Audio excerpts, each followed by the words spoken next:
And the choice is, I'm going to make this my baseline. I am going to choose bliss as much as I can. I'm going to choose to feel good now and focus on what feels good and make that a priority in my life. When we make that decision, then in other moments, our what to do becomes more obvious. Command is, I'm going to feel good now and I'm going to do my very best to do that in every moment that I can. Boom, I've commanded myself. My entire brain and body is going to follow up on that command because that's what it's created to do. That's what it's designed to do.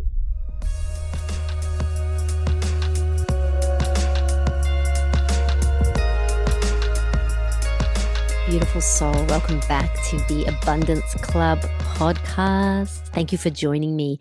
You are in for a frequency shift with this episode. I actually found myself smiling through this entire conversation. It's joy-filled, it's expansive, and such a beautiful reminder that life doesn't have to be so complicated, that manifestation doesn't have to be complicated.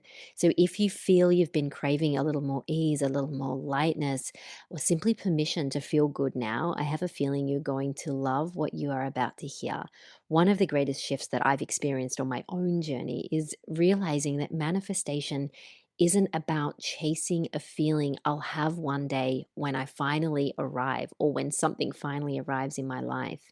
It's about becoming available for that feeling now. It's about remembering that that frequency we embody today is what shapes the reality that we step into tomorrow. And that is exactly why I wanted to bring you today's conversation.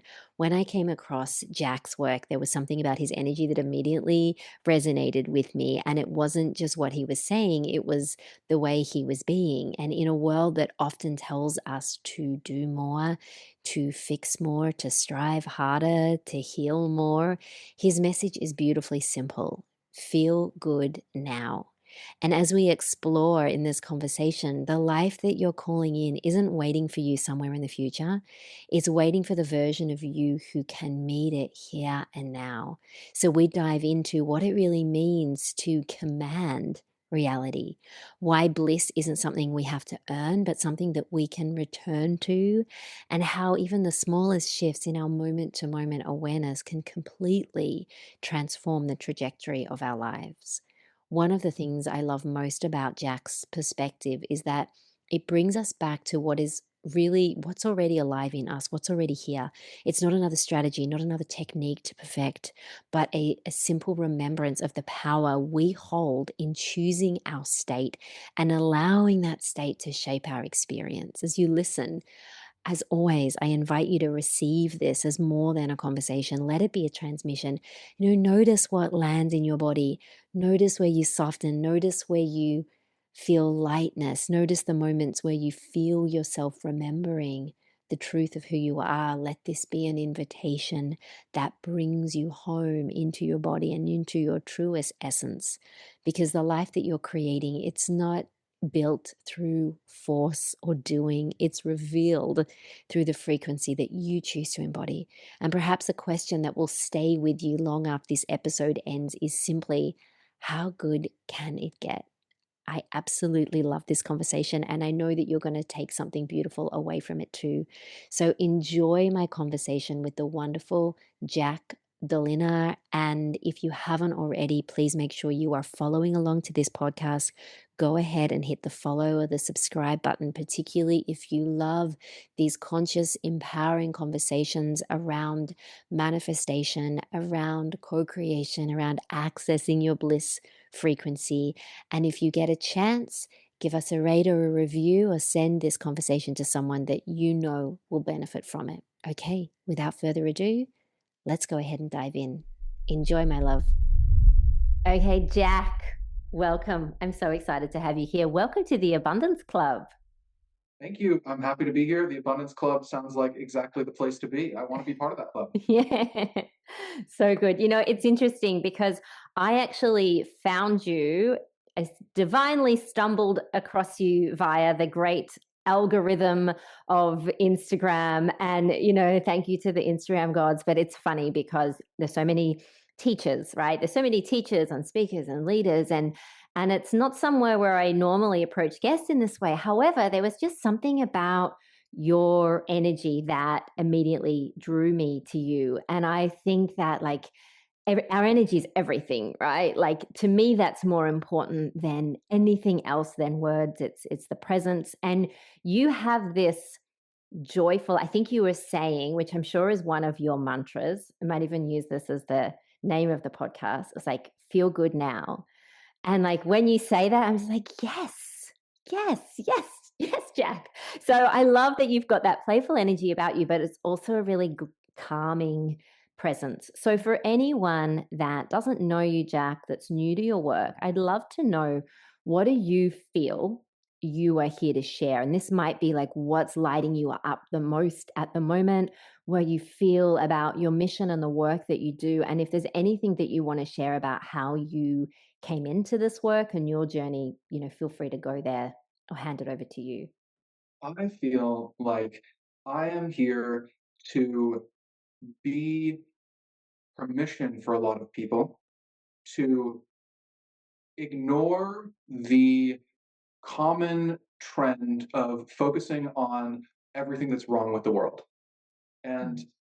I think that when I look at the out into the Instagram algorithm or online, and because I am really a I'm right on the cusp of being a digital native. I grew up not being online very much, but as I got into high school, social media was getting big in my peer group, and then in college, of course, it was very solidly entrenched. And then nowadays, everybody's online, and everybody's on social media, and the prevailing narrative that seems to be common is that the world is going in a terrible direction. There's so many things to complain about. There's so many things to feel bad about. Anywhere you look, you can find somebody with a negative perspective that's trying to convince you that everything is wrong, and that not only is everything wrong, but that we can't even do anything about it. It's too far gone. If you talk to the climate change people, they say that it's too far gone to do anything, whatever. And I didn't see anybody pushing back against that or even offering the alternative. Even just like somebody who was consistently saying, there is so much to feel good about. There is so much light in the world. There is so much good in just what's normal. And like normal, what our normal life is great, especially for modern people. We live like we have, as you have probably talked about many times, we have so much abundance around us. The average human has access to incredible technology. This technology that we have, Mm. the ability to receive information instantly, to communicate with people instantaneously, to anybody who is viewing this or listening to this has access to the internet in some form or another.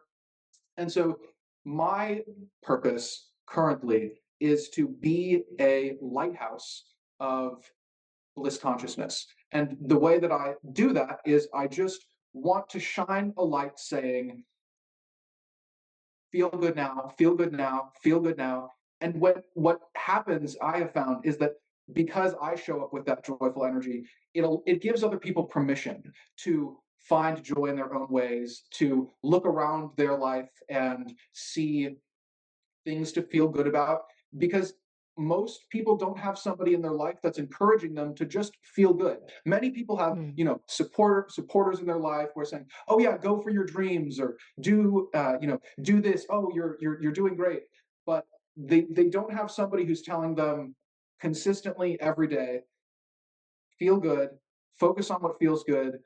You don't need to do anything else. I think that even people who are encouraging us, sometimes there's a futuristicness to the Mm. encouragement, like, oh, you can get there. I know that you've got it in you to achieve greatness or to do whatever you want in your life. You can do it. And it's like, well, you don't even have to do anything. You can just enjoy what's here now. And when you do, then this is the magical part that feels like so fun to me and juicy, is when you just get good at enjoying the present moment and being present and and and tapping into that bliss.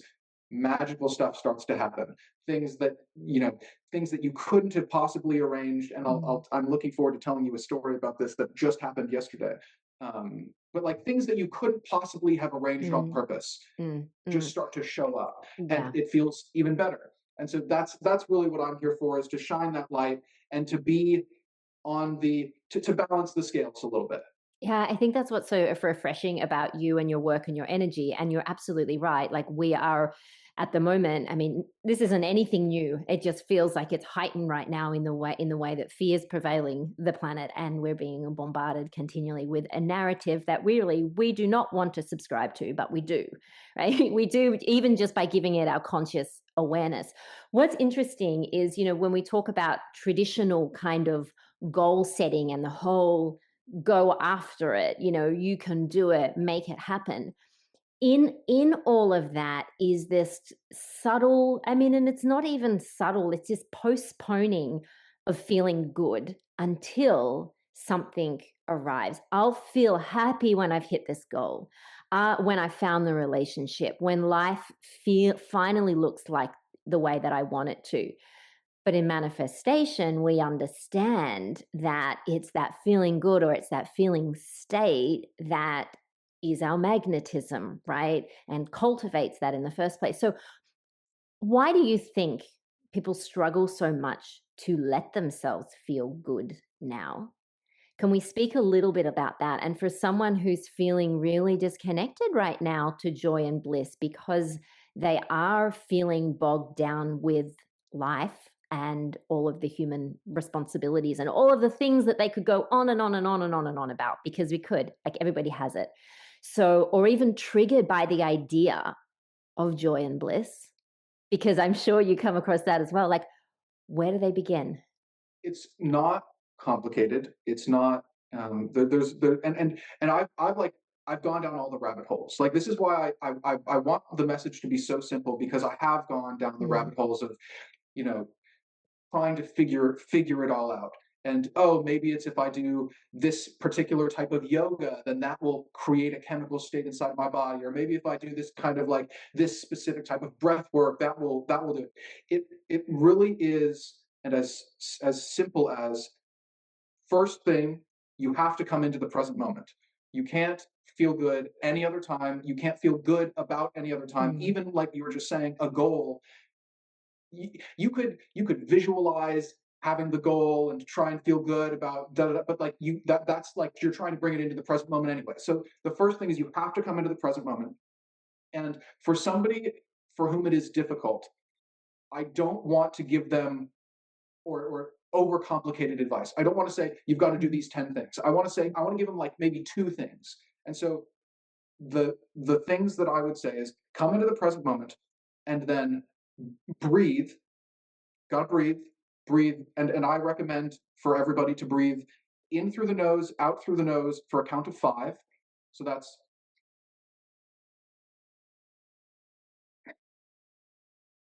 mm, and that's the optimal human breathing pattern for bliss and well-being.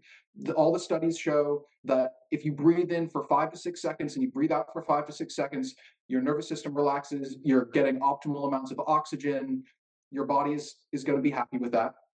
And then just keep doing that.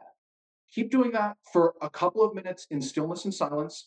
Don't move too much. Don't don't talk with your mouth, don't talk with your brain.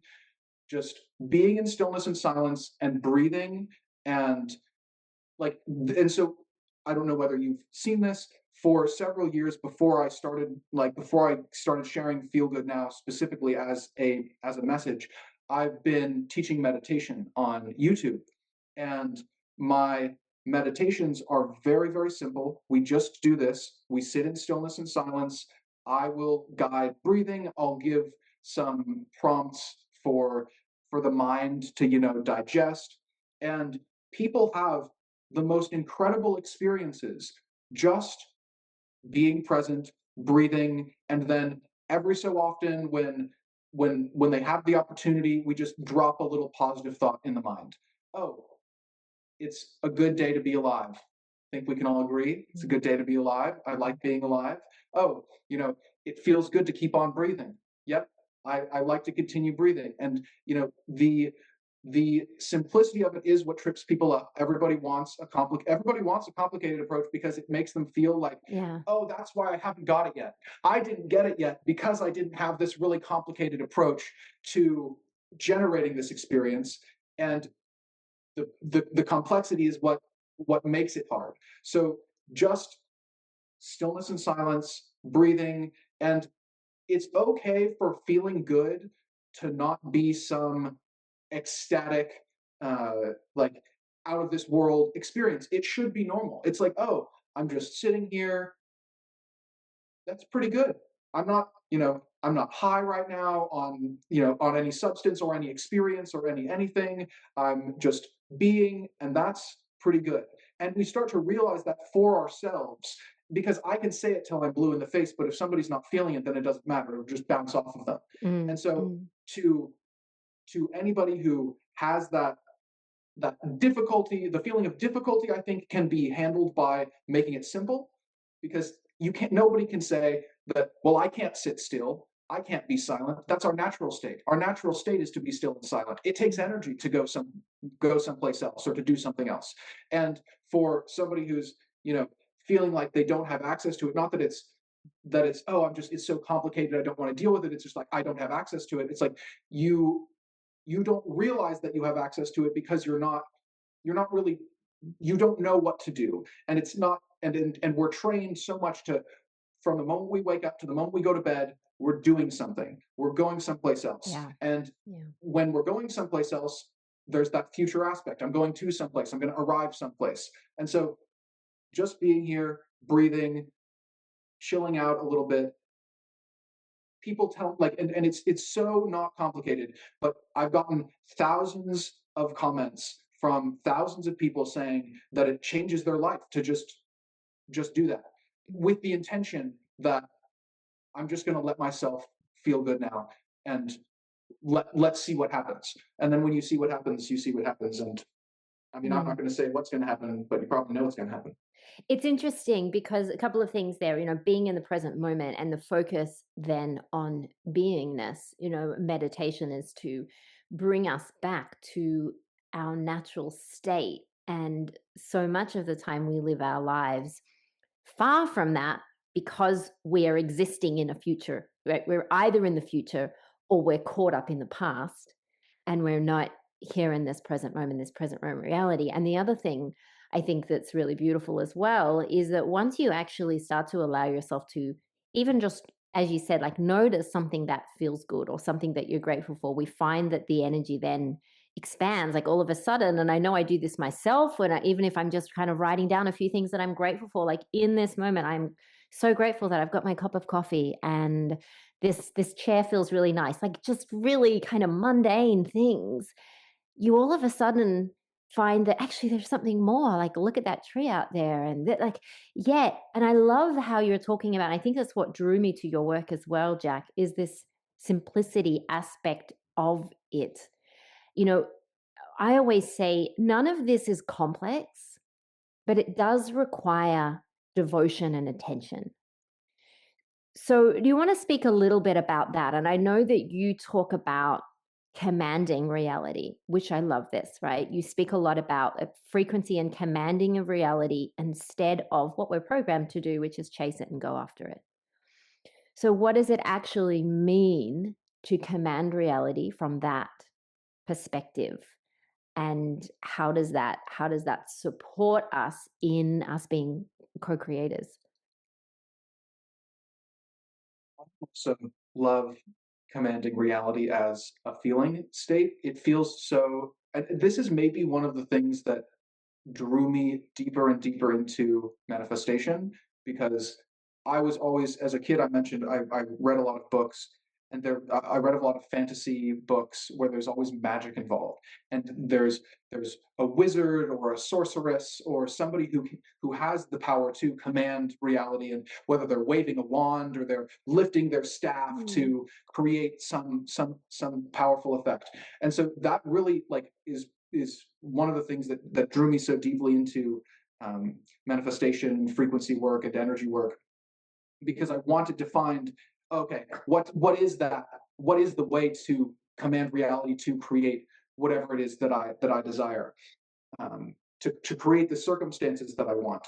And so commanding reality, when we think about it from a spiritual perspective, it's commanding ourself, right? Because the base understanding that you get to if you play the spiritual game of life is that there is no separation between us and the world around us. We're not just a body and a brain, and you're a body and a brain on the other half of the world. We're all connected all the time, and reality is always listening to us because it is us. And so when we command reality, we're commanding ourselves. And that means we have to choose. So we know what we know what we want. We choose what we want.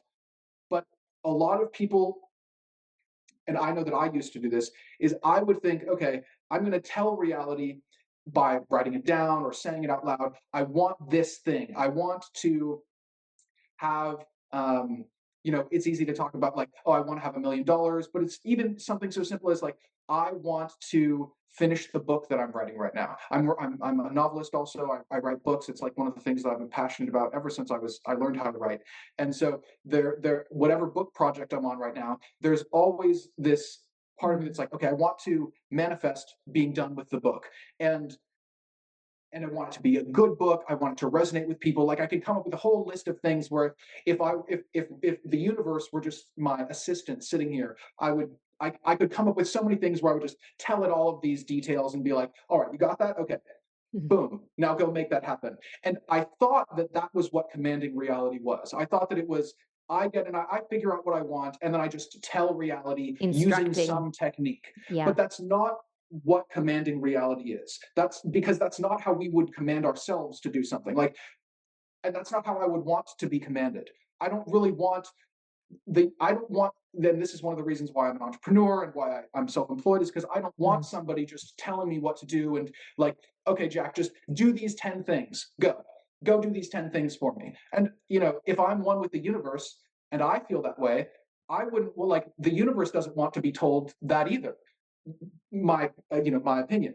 So what commanding reality then becomes is, okay, I understand that it's all one. I understand that the universe is always listening to me, and it's doing its best to give me more of what I'm already focused on and what I'm already feeling. So then the command becomes to myself, how good can I feel and what do I want to focus on, because the universe will give me more of that. And so the command then is an internal command, which is feel good now. Okay, I can feel good now more and more and more by focusing on the little gratitudes, using any number. There are so many techniques and strategies and ways of doing this, but the command is I prioritize bliss. I prioritize feeling good. I prioritize focusing on the reality that I would prefer instead of the reality that I wouldn't prefer. And so the command is then something that we can actually follow. It's something that I can actually be or do something about.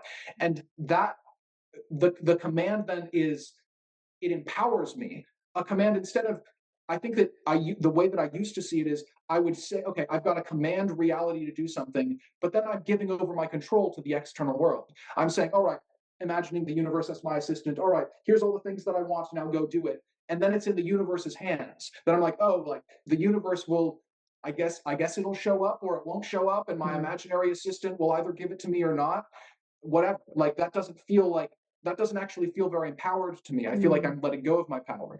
And if I'm in the state where I want to feel that sense of I can command reality, then I'm going to go to my inner reality and say, okay, I can feel good right now. I can tap into the energy that I want to feel. I can focus on what I want. And when I do that, as you know, that internal shift is a command that I can follow, and then the ripple goes out. So the commanding myself, instead of commanding myself, is commanding the universe. And so the command to just enjoy, feel as good as I can, in like all of that, is then inevitably my assistant is just my assistant's always there, like, oh, Jack really likes to talk to cool spiritual people and to share about bliss. And he likes to have, like, when it comes back to the book manifestation, my assistant already knows exactly the kind of book that I want to write. My assistant already knows the kind of person that will resonate with it. My assistant already knows all these things. I'm actually limiting my assistant if I try and control how they do it. My assistant is like the world's greatest expert at making things happen, but I'm saying, well, you've got to do it this. It's got to be this way. Yeah. And my assistant instead can just watch me. And if I'm being my most blissful, happy version, my assistant is like, okay, he likes this and he likes this, and he likes all of these things. Okay, cool. While he sleeps tonight, I'm going to make all of this stuff happen. And so I think that's how I see commanding reality now, is commanding myself to focus on what is most important to me, what feels best to me, and then actually obeying that command also. So there's the command aspect, and then there's the obedience aspect. And if I want the universe to be obedient to me, I've got to be obedient to myself. And it's easy, I find, to be obedient when the command is feel good now. And I love this. Like, so this is going more into this kind of co-creative aspect of the universe and really about where your power lies. Because I think, and I talk about this a lot, we often try to micromanage the universe, like the role of the divine, right? By saying, because we don't trust and we try to control it.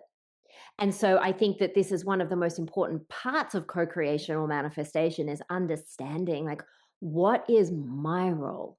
And so you speaking about that and like commanding that reality, which is like commanding that state, that desired state now, allows the universe to work with you and do its part in allowing the synchronicities to come through and all of that. So it feels like that's what you're pointing at. And I'd love to go into that a little bit more, because I think the thing that most people come up with when they are focusing on a big desire is their mind starts to come into it, their ego starts to come into it and say, how am I gonna do this? Right? That's the first thing. How am I going to make this happen? And when we're even asking that question, we're taking ourselves out of our role and trying to do God's business, right? Trying to do the divine's business. So let's go into that a little bit more around that piece when the how comes into it.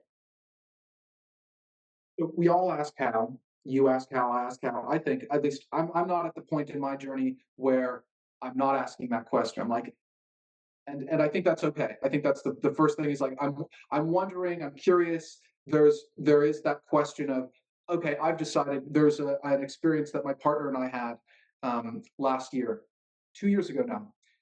It was in the fall. I had just seen the algorithm gods had just given me a video about two people who had made a video of themselves talking about the reality that they wanted to create. And I said to my partner, okay, we are going to we're just standing in our kitchen. We're gonna make a video. I'm gonna hit record right now, and we're just gonna talk about what we want to have happen in the next year. So we talked about how we wanted to be living internationally, and we wanted to have this kind of we wanted to have this and this experience. It was, a 60-second video that we recorded, and we did that. And then part of me was instantly asking, okay, so like, how are we gonna, like, what country are we gonna move to, and how are we gonna have the money to do this? Like, what is like that? And so instantly the question is there. That's just part of what the mind does, right? That's part of what the brain does. There's the aspect of the brain that wants to just figure it out right now. But the part about manifestation that I think is helpful, one of the things about manifestation and using particular techniques and this that I think is helpful, is it allows our brain to feel like we are figuring it out, even if we're not. Like, oh, the how is just, I just have to write it down 10 times a day. And as long as I'm doing that, then that part of the brain can be quiet and chill out. Yeah, and it gives the mind a job. Exactly. It's like, well, if I'm gonna have to feel, okay, like, I'm not gonna like try and organize where I'm gonna live. Am I gonna live in Europe or South America or Asia or Australia or wherever? And like, it's like, okay, well, I can just write down my desire 10 times a day. I can do that. So if a how is desired, and this is another this is another reason I talk about feel good now, is like, okay, well then your how is to feel good.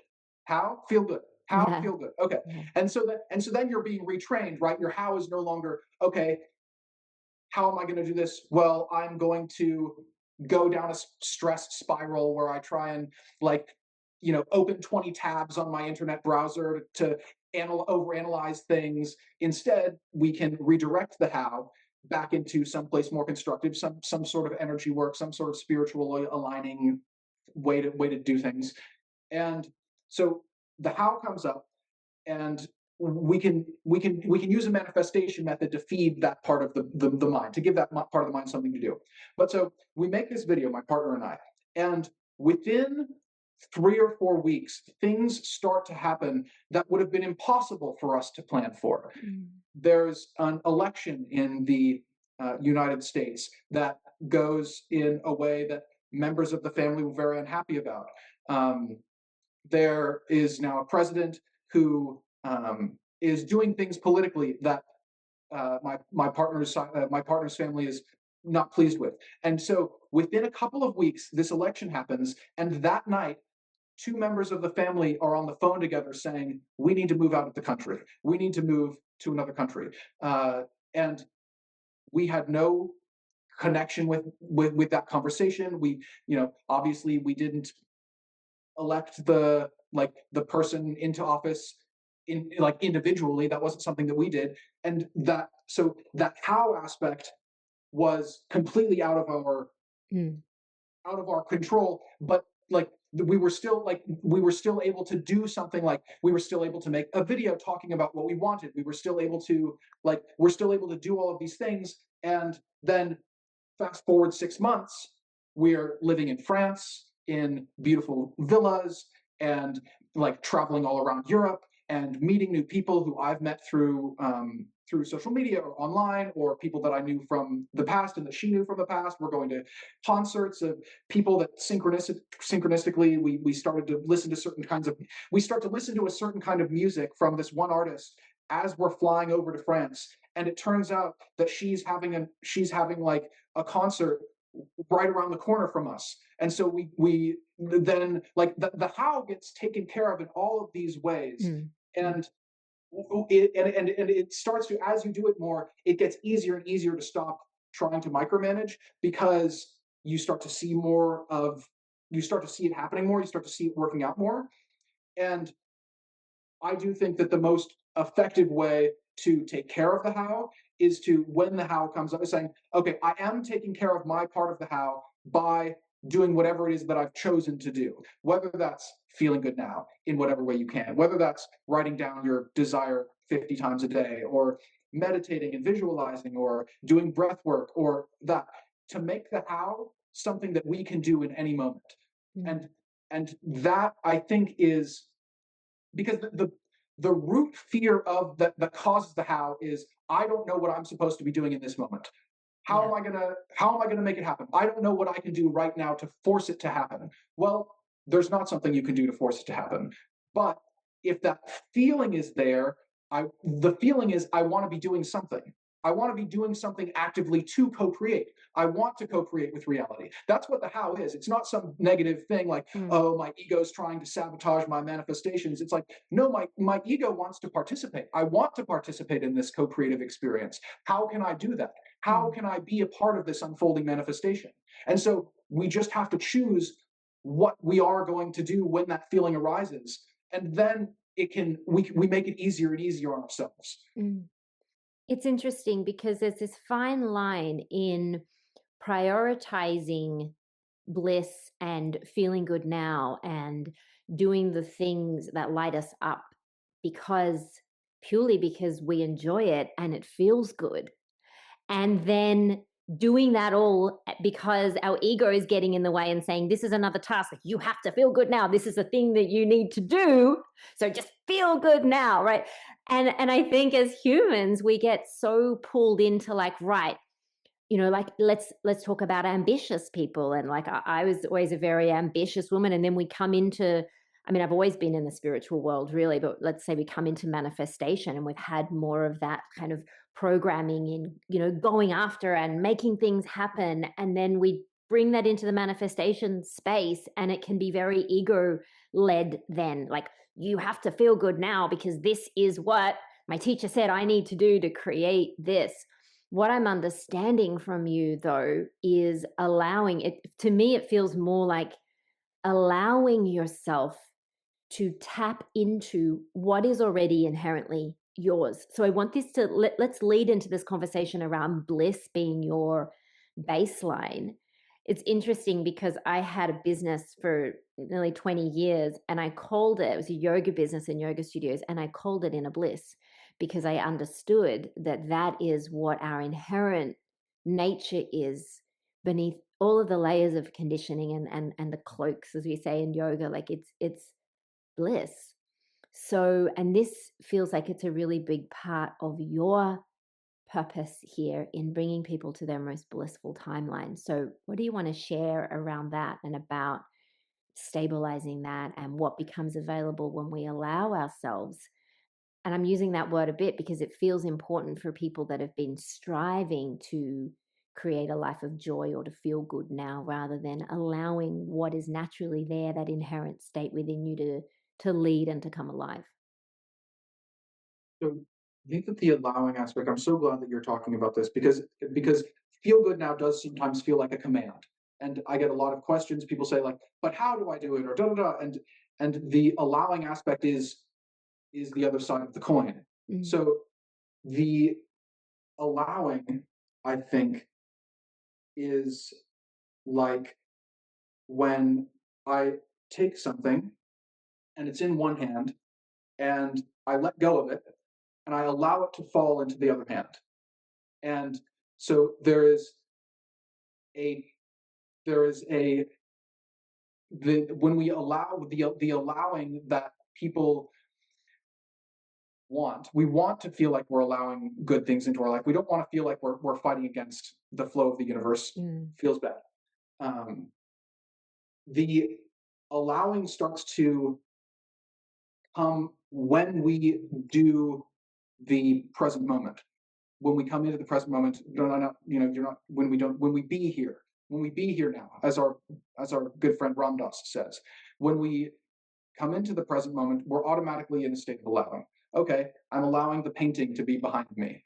I'm allowing, like, people, I think this is what I used to struggle with, is I thought that allowing was another task. I'm like, oh, what can I do to allow?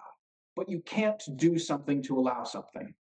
You're just either you're allowing it to happen or you're not allowing it to happen. If somebody was trying to come in the front door right now, I could either like get up and go over to the door and lock the door to stop them, or if, as I already know, the door is unlocked, then the person can just open the door and come in. I can just allow that to happen. I don't have to go anywhere. I don't have to leave our conversation.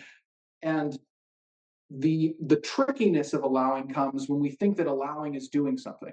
Oh, like what do I have to do to get into the state of allowing? What do I have to, it's like the allowing comes when we when we distract the mind. For somebody for whom allowing is difficult, um, this is when I would suggest, oh, okay, well, start focusing on some gratitude. Start focusing on things that are already good in your life, because that gets us out of that it allows the mind to do something, but it doesn't interfere with the rest of the universe. If we can more and more, when we feel like we need to do something and we're not in that state of allowing, when we're not in that state of, oh yeah, I know that the universe is taking care of me, I know that things are showing up, I know that everything is working out for my highest good all the time.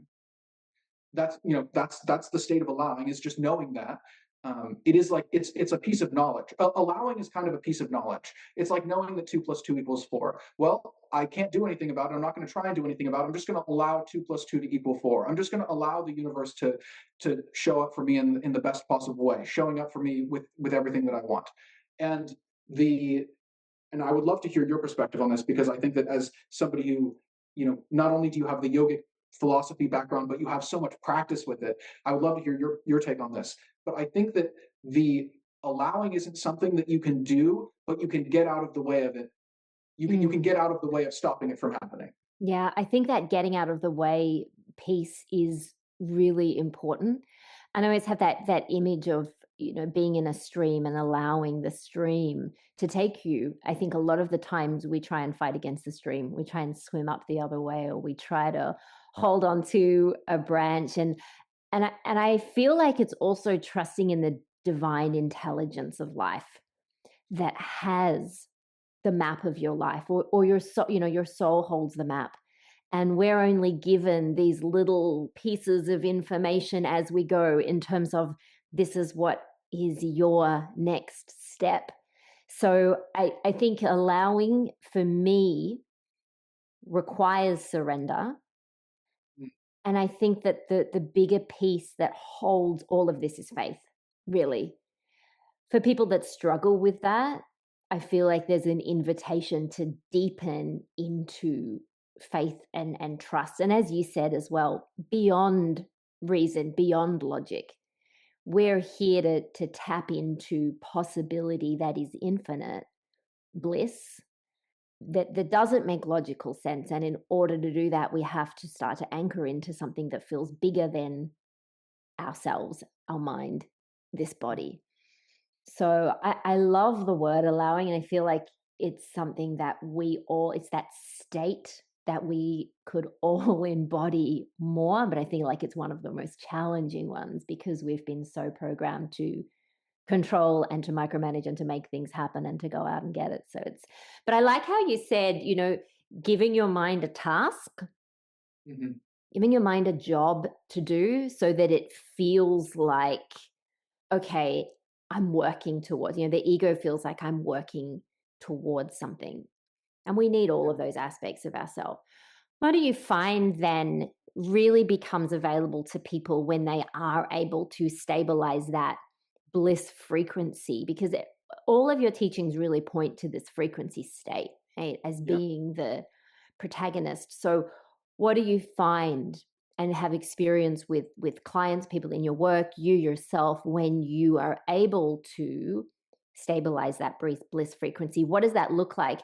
And how do you support people when they feel like they're constantly being pulled back by old emotions, or an old identity, or the need for external validation, or all the things that tend to keep us on an outdated timeline? Can you speak a little bit about that?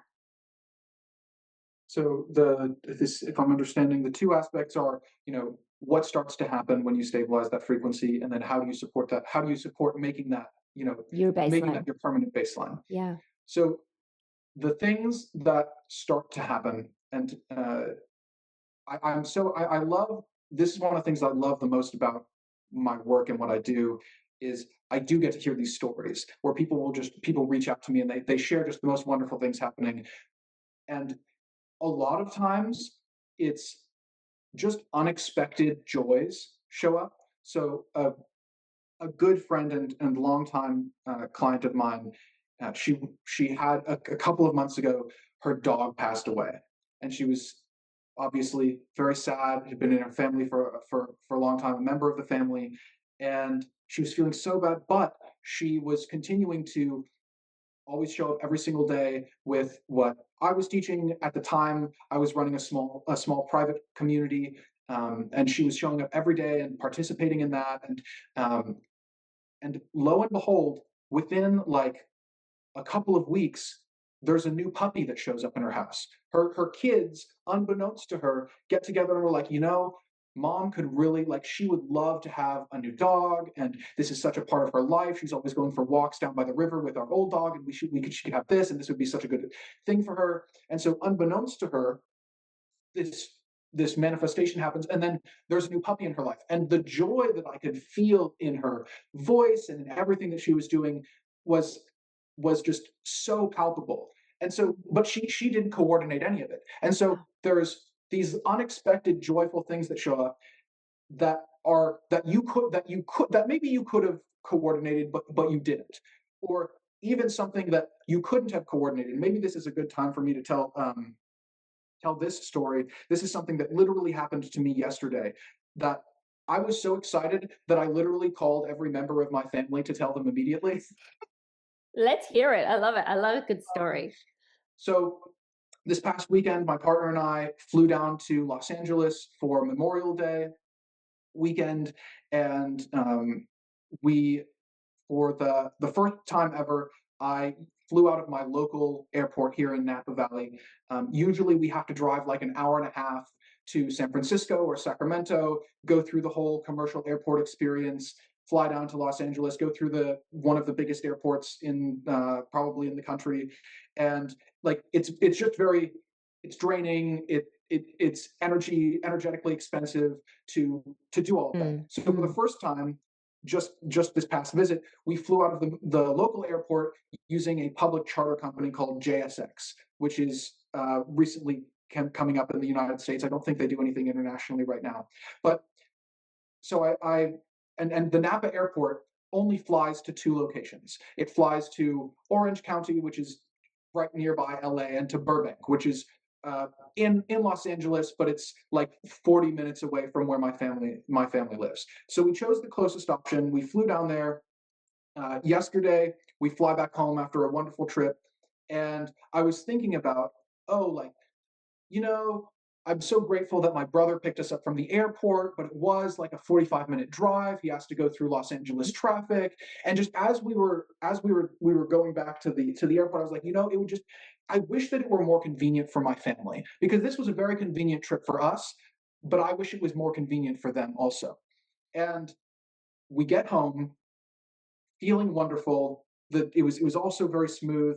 And I go on my phone to check what like to maybe to think about arranging the next trip down there, because I'm going to fly down to Los Angeles in a couple months to do another visit, and I was invited on another podcast that I'll be there live for. So I'm going to be going down again in a couple of months, and I wanted to check the website to see what was available. And now they fly to three airports. They fly to Orange County, they fly to Burbank, and they fly to the Santa Monica airport, which I didn't know existed until like 2 days ago. And it's about 5 minutes from where my family lives. And I was Yeah. just, my mind was so blown, because I didn't know that this airport existed until this visit, when my partner and I were wandering around the neighborhood and we're like, oh, there's an airport like 5 minutes away from where they live. That's crazy. I wonder what kind of flights fly out of here. Huh. And then we get back, and literally I booked my flights down to Los Angeles like a month ago, and there were only these two options. I couldn't have flown to this airport before. And now, just like the way that it all came together, now my brother wouldn't even need to drive to the airport. I could literally fly in and walk to his house. And Yeah. just the way that this shows up is like, I have no doubt. I have zero doubt in my mind that this is for me. That this is a manifestation that is coming through for me, for my experience, because I was so pleased with the way that this trip worked out. But I was like, it could be a little bit more convenient for my family. And boom, this thing that was I didn't know it existed, I didn't know it was possible. It would have literally been impossible for me to coordinate this. I couldn't have forced the company to get a hangar space in this airport, and all of the logistics. It would have just been impossible. And yet something like this shows up, and it feels so good, and it feels so exciting. And for somebody like you or me, I recognize that was something that I created. One thing I want to say to that, what really stands out is we're not actually creating anything, but you're making yourself available for those timelines, right? Yes. It's like it's all here in escrow. You were able to tap into that timeline where there is an airport that exists 5 minutes from your family's house, right? You didn't go and create it, but you made yourself available through your state, through choosing that state, through focusing on, as you said, when you're at the airport, like, this has been great. What I would really love, and that reminds me of that statement, which I think is so powerful to even do every day, is like, how good can it get? Like, how good can it get? And when I hear that, when I say that, when I feel that, it feels like it's like I'm loving this, and I'm also available for so much more, because I know the universe is infinite. The universe loves me. The universe wants us to have everything that we could ever desire and more. And so we make ourselves available for those timelines. But as through the state, through what you choose. Talk to me about, yeah, you go on. You were going to say something. Well, I was just going to get to the second part of what you had asked before, which Yeah. was like what do we do to make this our baseline? Because when we know that when we get into that state, when it is our baseline, these miracles happen, these amazing things happen. So how do we? What do I have to do? Tell me what I've got to do so I can micromanage my state so that I can make it happen. Um, and there are two aspects to this. The one is there are things that I can do. There are like techniques I can use. There are strategies I can use. But the more important thing is something that actually doesn't require a lot of physical effort, but it requires a a choice. And the choice is I am going to make this my baseline. I am going to choose bliss as much as I can. I'm going to choose to feel good now and focus on what feels good and make that a priority in my life so that when I'm and when we make that decision, then in other moments our like what to do becomes more obvious. So, Yeah. if I first made the decision, and this is I think the thing that holds some people in their old state is they haven't made the choice. They haven't chosen, I really am going to like commit and devote myself. You used the word I think you used the word devotion earlier, Mhm. which I love. Um, and in my spiritual practice, I think devotion is huge.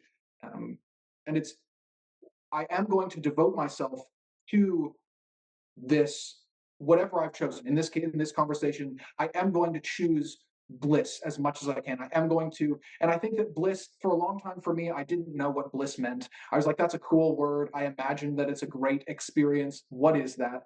It really is just feeling good now. I think it's that feeling of it's an easy good feeling. And so if I am going to make the decision that that will be what I aim towards, that's my aim, then okay, I've taken care of that part. And now what I can do is in any moment, I can just check in. I can check in with myself. Okay, how am I feeling? Okay. And this is I've been a student of Abraham Hicks for a couple of years. I've so I've internalized kind of the whole emotional guidance system ideology, which is that in any moment our emotions are telling us what direction we're pointing towards. Whether if we're feeling good, we're pointing towards the life that we want. If we're feeling bad, we're pointing towards the life that we don't want. And there is the easiest way to turn ourselves back towards a good feeling is to aim towards the littlest amount of improvement in our internal emotions at the moment as we can into our internal state. So then, okay, I've made the decision. I'm going to aim at feeling good now anytime I can. That's just locked in. I know that that's what I'm going to do. So I check in with myself. I'm feeling like a 5 out of 10. Okay, well, what could I do right now that would feel good? I can. Then there's two. Then there's it's so funny because when we talk about this, it gets so technical. It sounds complicated, but really in the moment, it's okay. Either I can do something physically that would feel good. Maybe I can just sit still and breathe. Super simple. Maybe I can go get myself a glass of water. Maybe I can go do something.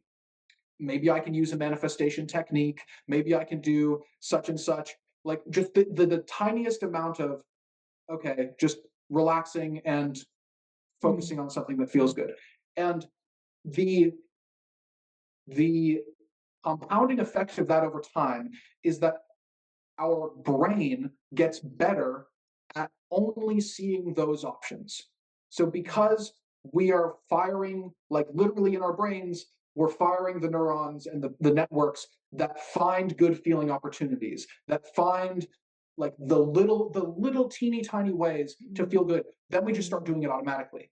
And so because we made that decision to focus on what feels good now and to make that our priority, then just any little moment that we actually do that. Because if we don't, And then this is why the prioritizing has to come first, because once we've prioritized it, our brain knows what to look for. It's just like, the reticular activating system in our brain is the part that gets primed to look for opportunities and to look for to see what's around us. And so we have to make the decision first. I am going to look for opportunities to tap into this state. And then our brains, like, we're leveraging the power of our incredible human mind and body. And then once we're actually leveraging like the power that we actually do have, and that's like almost the command, right? With the command that we were talking about earlier. Okay, the command is, I'm going to feel good now, and I'm going to do my very best to do that in every moment that I can. Boom, I've commanded myself.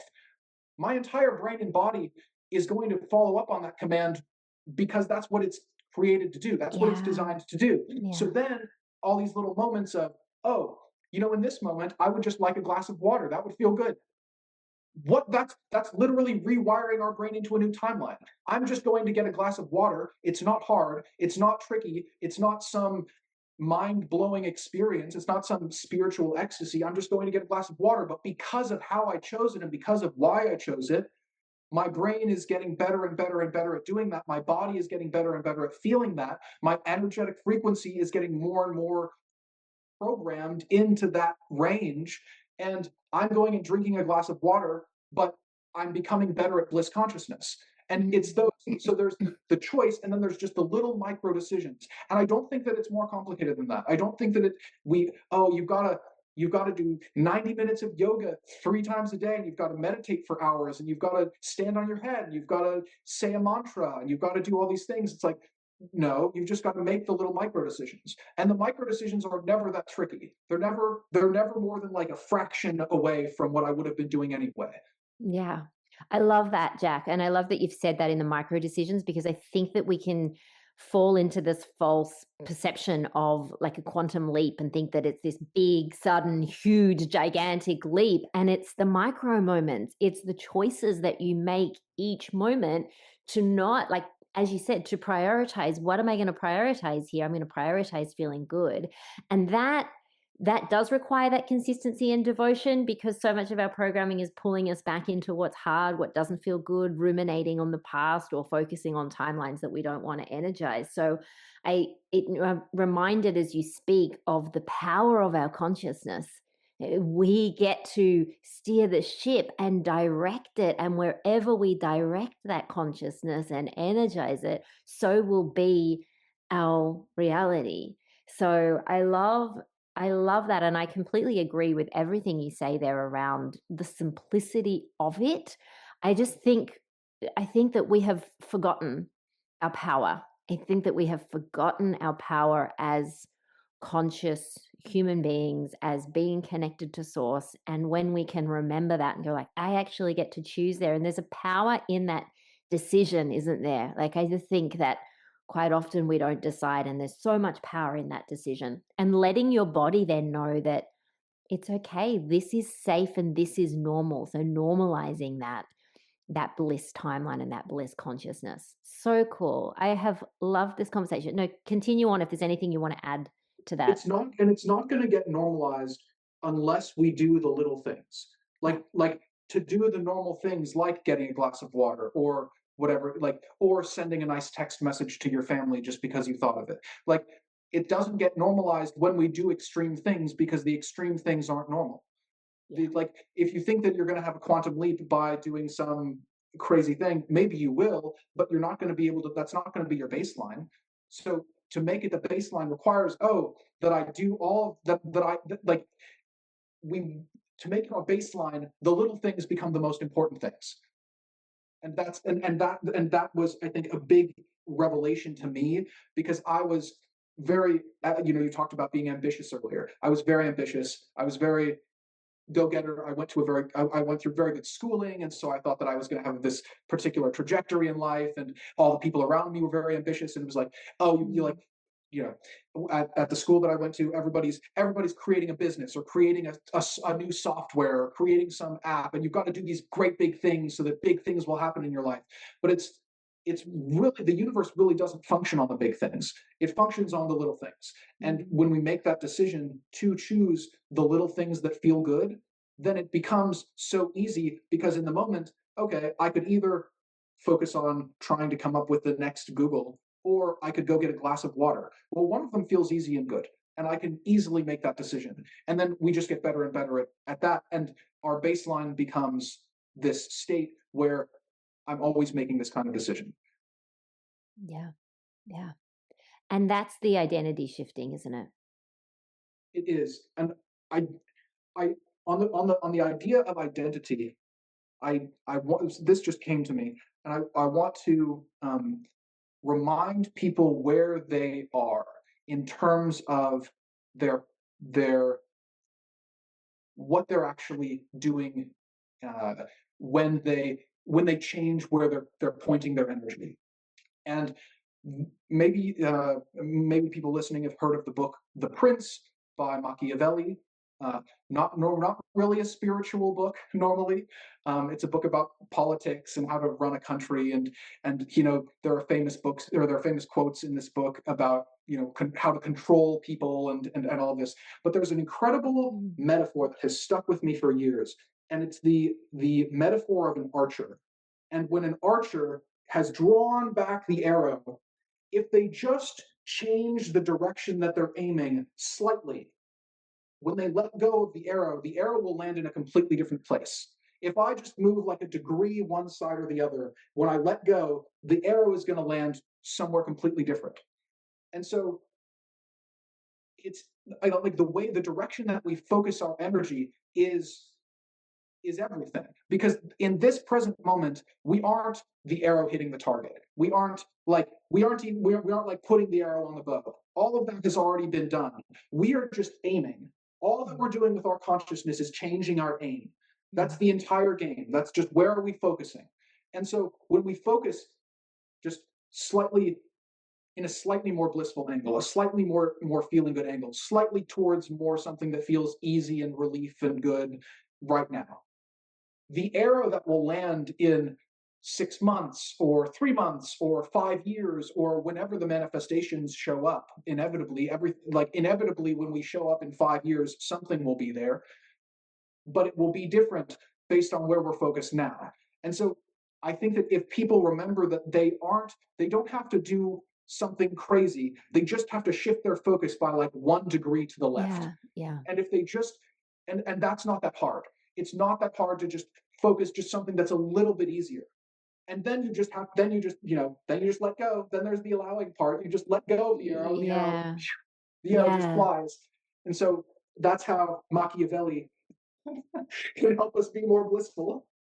So, and I love that analogy too. Like, I love that image of the archer, because I also see this pulling back as almost this period of preparation that we go through in manifestation when we're calling in something big, when we've got that bigger dream, and we're having to go through the process of letting go of the things that no longer serve us, and the way that we might be going through tests, and people are like, we're often waiting and asking, when is this going to happen? When is this going to land?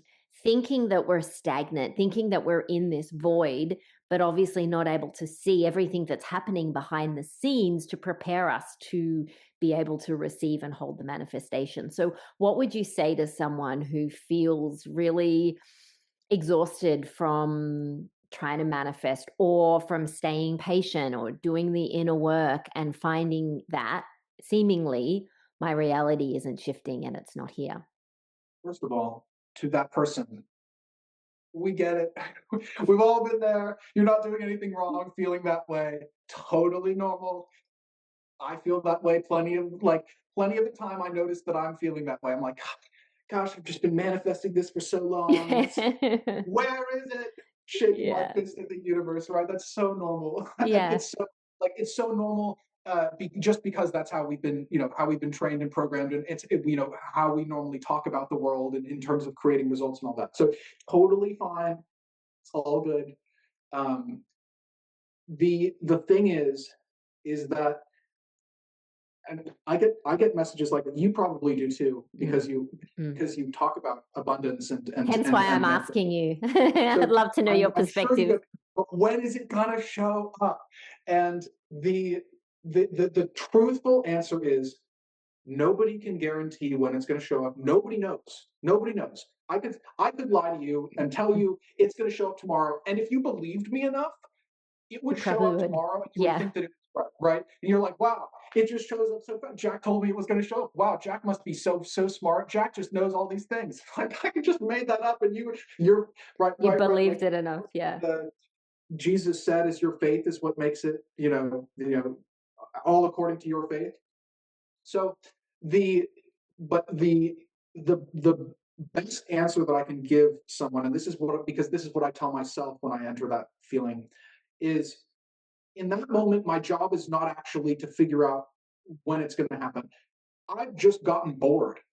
That's really what it is. I'm not doing something wrong. My manifestation, it's not that my manifestation isn't coming. I just got bored. And so my brain started being like, well, I guess we should think about something. And we might as well think of like our baseline is that we think about stuff that stress us out. So I'll just think about this thing that really stresses me out, which is this huge manifestation that hasn't showed up yet. And maybe that'll give me a nice chemical hit of cortisol and stress. And like, then I'll really get a nice feeling in my body. And so when we're starting to wonder about when is it going to show up, why hasn't it here yet, all that, it's not wrong. You're just bored, and your brain. This is the moment where you deploy your tools. This is the moment where you say, okay, I'm going to go write down my manifestation 10 times. I'm going to go do a meditation where I listen to somebody who usually makes me feel good. I'm going to go do some breath work. I'm going to go do some yoga. I'm going to go for a walk. I'm going to go drink that glass of water. I'm going to, in that moment, because I think that some people's advice is like, oh, well, you've just got to detach. You've got to be detached. Use the law of detachment to detach yourself from your desire. And it's like, in that moment, that's not good advice because it's suddenly then it's making it even more stressful. It's like, oh no, but if I don't detach, then my manifestation isn't going to come, and I'm making it even harder for myself. Yeah. And, like don't think about the pink elephant. Exactly. It's like, oh, but yeah. So in the moment of doubt, the best thing to do is to not like distract your constructively distract yourself, because 20 minutes from now, 30 minutes from, we're not constantly stressed out about our manifestations coming in. While we're having this conversation, I'm not thinking about the list of things that I want to manifest in my life. I'm just enjoying our conversation. And so in the moments of doubt, worry, whatever, recognize that the underlying feeling is actually, I just want something constructive to do. And then we go back to what we were talking about earlier, which is, okay, what's a micro decision I can make right now that I can just refocus my energy? And so to anybody who's waiting on their manifestations, you're just getting bored. And as my mom would always tell me, only boring people are ever bored. And I was like, oh man, I'm sure many people have heard this. And I'm like, oh man, like, I don't want to be a boring person. I want to be this kind of person. Okay, cool. What's the little thing that I can do right now to be more that way? And that takes the pressure off. It doesn't force me to try and detach from something that really does matter to me, right? Like the reason that this manifestation is big is because it does matter to me. And I don't want people to not have things that matter to them. I want people to be connected to the world. I want people to be connected to their manifestations. I want people to like feel like they're birthing incredible, amazing, miraculous, like gigantic things into the world.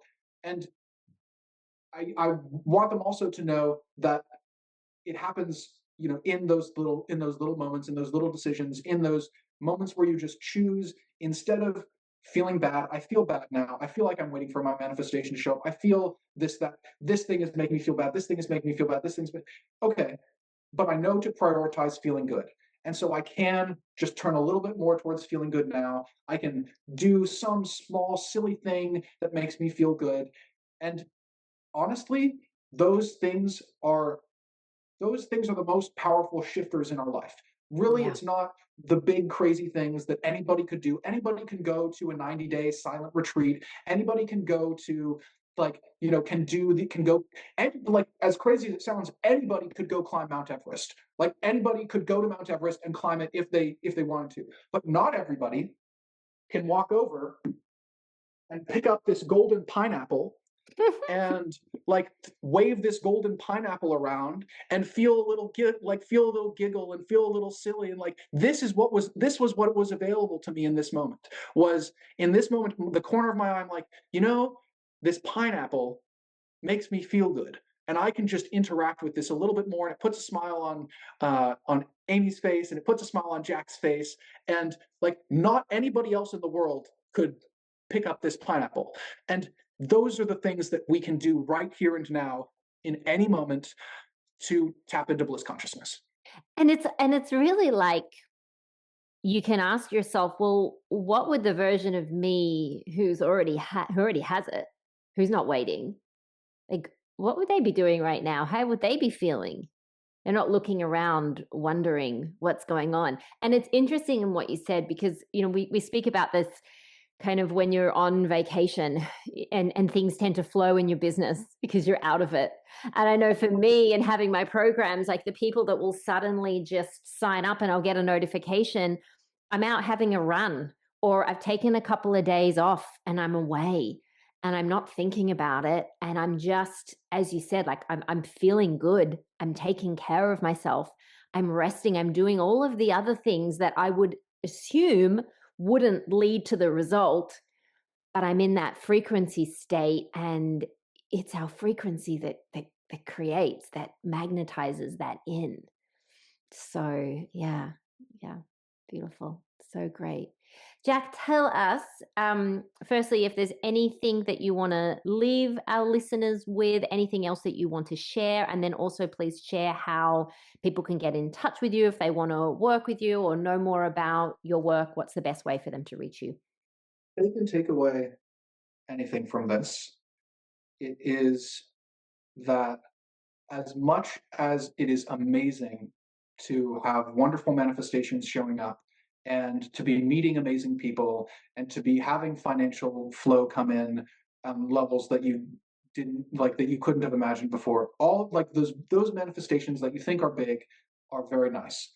But the nicest thing that I have found is when I feel good now. And when I choose to do that, when I choose to feel good now as many times as I can remember during the day, that has had the biggest impact on both my manifestations showing up and just how I carry myself through the world. I think that the version of me that's living my dream life, as you just said, the version of me that's living my dream life feels pretty good now. And the more that I do that, the more that I focus on feeling good, everything else takes care of itself. And I think that it'll really work wonders for you also, wherever you are listening to this.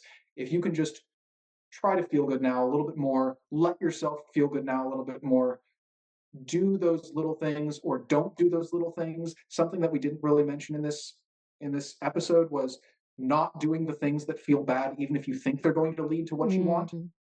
Don't do those things. If something feels bad to do, even if every single other person in the world is telling you to do that thing, don't do that thing. Please don't. Do that. Like, do yourself the favor of not doing the thing that feels bad. Even if whatever it is, don't do it. It's just not worth it. Yeah. You're only going to create, like, if you know that this is an energetic universe, you know that making the choice that feels bad is only going to lead to more feeling bad. Yeah. Whether that's now or in the future. So please just don't do the bad feeling thing. Do the good feeling thing and watch what happens. It's going to be really good. I promise you. If you want to interact more with my stuff, with all the stuff that I'm creating, I'm on social media. You can search my name, Jack Dolinar. I think on Instagram is my biggest platform right now. Jack Dolinar is where I'm on Instagram. If you want to do some guided meditations, you can find me on YouTube. I believe on YouTube I'm Storyteller Jack. That people have wonderful, blissful, super sweet experiences doing the meditations. They're totally free, and they really help people to feel blissful, to tap into bliss consciousness, and to recognize that it's their baseline state.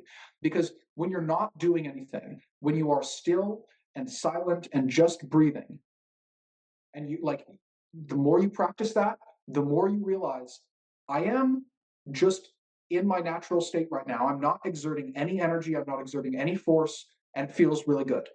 And so, if you want to experience that for yourself, you can go find those meditations on YouTube. Um, and if you want to work with me directly, then there are links on all of those social media sites that you can find to follow up. But I really just want you to feel more bliss in your life, and you can do that for free. And you can do that either by just doing some meditations with me, or honestly watching some of my videos. I don't even, it blows my mind that people say this, but like literally yesterday I got a comment from somebody that where they said that they just watched one of my 90-second Instagram videos and they felt like they had just had the most ecstatic experience. And so just go look at those things if that interests you. You'll get a taste of what I'm sharing, and hopefully it will convince you that bliss is good for you, and that it will bring you good things. It'll bring you good feelings. So that's what I would leave somebody with. It's so great, Jack. I mean, you are the embodiment of what you teach. And I think that, that's what really shines through. That's what I get drawn to as well. Because I've said we can all have the words and we can all regurgitate teachings. But when the feeling of you being embodied, and I've had that experience with one of your clips as well. As I said, I stumbled across you and I was like, wow, I did feel good now. I felt good now. Like, it's contagious. And I love it when you say that. I could just watch you saying for 90 seconds, feel good now, feel good now. I want to share, I opened up this passage this morning. I was like, of course I've read this passage. And it was by Rhonda Byrne, who wrote The Secret and The Greatest Secret. I think this is from The Greatest Secret. And it said, and when you are happy, life will go your way. There's nothing better for your life circumstances than you feeling happy. When you are happy, problems tend to solve themselves and things fall into place easily without any effort from you. When you're happy, it's as though the entire universe is conspiring on your behalf and presenting whatever you need in the moment you need it. The happier you are, the more effortless is your life. Yeah, amen. Yes. I mean, you can't make this shit up, right? It's here, it's encoded in us. And it's a reminder, Jack, through this episode to really trust in ourselves and our emotions and feelings. And that piece that you mentioned before about give yourself permission that if something doesn't feel right, that you can put a no behind it. You can say no. You can tick that off your list. You can choose again. You can pivot in another way, even if the mind is telling you that that's wrong or you're selfish or who are you to do that. But really letting yourself go with that feeling state, because that feeling is communicating to you, and our feelings are really powerful. So thank you for that reminder and that permission slip. As you said at the beginning of this episode, you really are that permission slip for people, and I'm so grateful for that, and for you, and for your work and your energy. Thank you so much for being here.